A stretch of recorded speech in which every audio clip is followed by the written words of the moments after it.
యేసయ్యను ఈటెతో పొడిచిన సైనికుడికి ఆ తర్వాత ఏమైందో మీకు తెలుసా? చరిత్రలో ఎక్కడా లేని ఒక వింత అద్భుతం అతని జీవితంలో జరిగింది. యోహాను సువార్త 19వ అధ్యాయం 34వ వచనంలో సైనికులలో ఒకడు ఈటెతో ఆయన ప్రక్కన పొడిచెను, వెంటనే రక్తంను నీరును కారెను, ఇది చూసిన వాడు సాక్ష్యమిచ్చుచున్నాడు అని ఉంది. అయితే లూకా సువార్త 23వ అధ్యాయము 47వ వచనంలో ఆ సైనికుడి శతాధిపతిని తెలుస్తుంది. యేసయ్యను సిలువ వేసే ప్రక్రియను దగ్గరుండి నడిపించిన వ్యక్తే ఈ శతాధిపతి. అయితే ఇతని పేరు బైబిల్లో లేదు, కానీ 4వ శతాబ్దపు గాస్పెల్ ఆఫ్ నికోదేమస్ చరిత్ర ఆధారాల ప్రకారంగా ఇతని పేరు లాంజినస్. గ్రీక్ భాషలో లాంకే అంటే ఈటే అని అర్థం.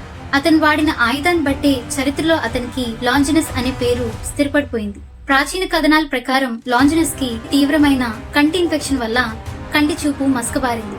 అయితే యేసయ్య తన ఆత్మను అప్పగించుకుని చనిపోయినప్పుడు నిజంగా చనిపోయారో లేదో అని నిర్ధారించడానికి లాంజినస్ తన ఈటెతో యేసయ్య ప్రక్కలో పొడిచాడు. మెడికల్ సైన్స్ ప్రకారం చనిపోయిన వారిలో రక్త ప్రసారం ఉండదు, కానీ యేసయ్య ప్రక్కలో పొడిచినప్పుడు రక్తంతో పాటు నీరు కూడా చిమ్మి నేరుగా లాంజినస్ కళ్ళలో పడింది. అప్పటి వరకు మసకబారిన అతని కంటి పొరలు ఆ రక్తపు స్పర్శతో క్షణాల్లో తొలగిపోయాయి. మొదటిసారి అతను లోకాన్ని స్పష్టంగా చూశాడు, కానీ అతను చూసిన మొదటి దృశ్యం ఏంటో తెలుసా? తాను ఎవరినైతే పొడిచాడో ఆయనే లోకరక్షకుడని నిజం. తాను పొందిన చూపును బట్టి మోకాల్లోనే ఈయన నిజంగా దేవుని కుమారుడే అని దేవుణ్ణి మహిమపరిచాడు.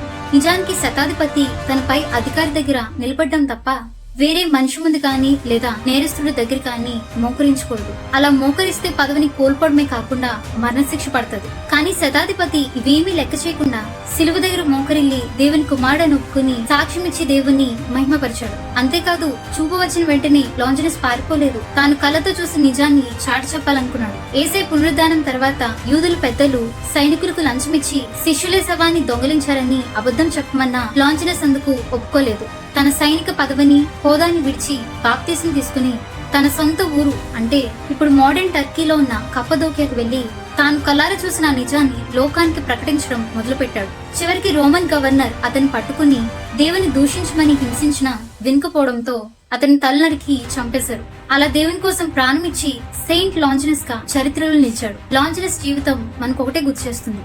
యేసయ్యను గాయపరిచిన లాంజినస్ ని క్షమించి చీకట్లో ఉన్న అతనికి వెలుగునిచ్చిన గొప్ప ప్రేమే కల్వరి ప్రేమ.